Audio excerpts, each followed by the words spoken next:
certains d'entre vous savent un peu de quoi je vais parler puisque vous regardez les lives que je propose pendant les séances de yoga du rire. Mais c'est quoi le yoga du rire? Ça vient d'où? Depuis quand ça existe? Par qui? Allez, je vous explique tout ça, c'est parti. Machine à remonter le temps, vous êtes prêts? On est en 1995 dans un parc à Mumbai et là, un médecin propose le premier club de rire. Vous imaginez? Ils sont 5, seulement 5. Plus de 30 ans après, c'est devenu planétaire. Mais avant, faut remonter encore le temps. Dans les années 60, un journaliste américain s'appelle Norman Cousins. Il est atteint d'une maladie incurable. On appelle ça une spondylarthrite ankylosante. Rien que le nom, ça donne pas envie. Hein. Eh ben, je vous assure que, comme il connaît sa fin, il se dit, je vais la choisir, ma fin. Donc, il prend, à l'époque, vous vous souvenez, on avait des VHS. Il prend des VHS dans le magasin de location du coin. Il se prend aussi des vitamines C. Et il va s'enfermer dans une chambre d'hôtel. Et il regarde des comédies non-stop, non-stop, non-stop. Il rit. Il se prend aussi de la vitamine C. Et il guérit d'une maladie incurable. Alors forcément, il écrit un bouquin.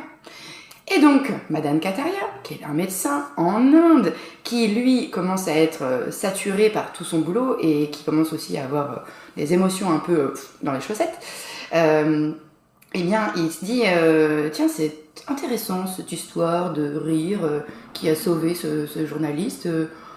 Ben moi, en fait, je ris plus.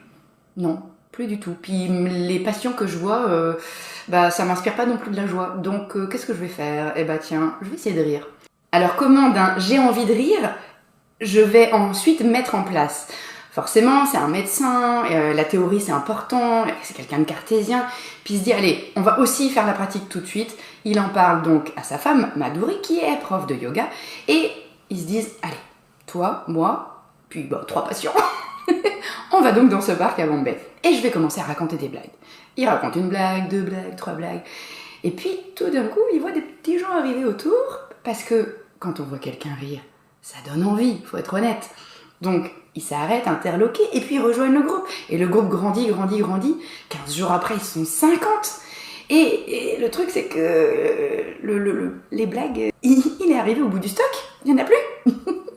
Alors, vous savez, quand il n'y en a plus, ben on fait quoi? C'est pas, non, quand il n'y en a plus, il y en a encore. Là, il n'y en a plus.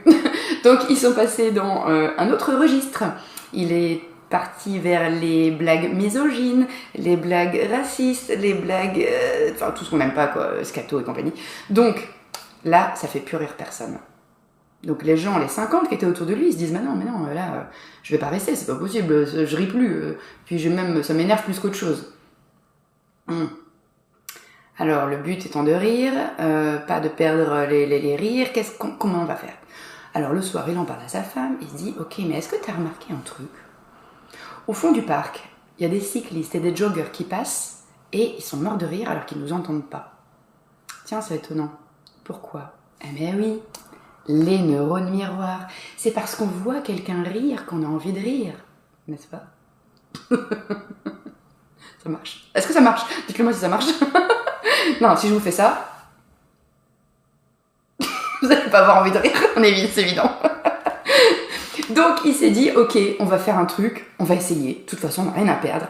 On va essayer de rire sans raison. Là, si je vous dis, c'est l'heure de rire, faut se mettre à rire. Vous imaginez? Alors il a inventé 40 rires officiels, dont c'est l'heure de rire. Et ouais, si je vous dis c'est l'heure de rire, faut se mettre à rire. Ah oui, c'est l'heure de rire.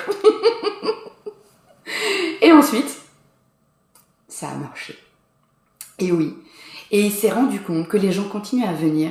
Et il s'est rendu compte que les bénéfices du rire étaient réels.